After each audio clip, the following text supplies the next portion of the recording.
My mom and dad, my biological father, they divorced when I was very young. Like I probably wasn't even talking yet at that point. When she started seeing my stepdad, who was he's my dad, Tom, the story I hear is I was about 2 years old. I climbed in his lap and said, "Are you going to be my new daddy?" And Oh. so I was talking, and he said yes. And so he stuck with that forever. But anxiety was a huge part of my life, Sam. And I don't think that would come as a surprise to any psychologist, with the disruptions, right, that happened often. Also, Mhm. my half siblings were all born within like, I don't know, 12 months of each other. Oh, wow. So I went from Mhm. being really I always joke, the only real child. I understand they're real too. I love them so much. When you love, you can joke, right? But Yes, for I sure. went from Yeah. being the oldest and the only then to having 3 infant siblings Oh, all at wow. one time.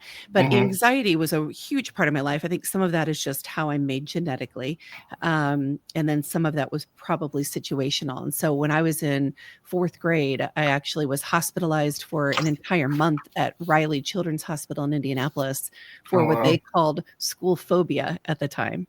I was, to be very clear, not afraid of school, but I was a latchkey kid. And it was really Mhm. easy for me to have an anxiety attack at the bus stop and let myself back in the house. And then parents were working and no one could come back in.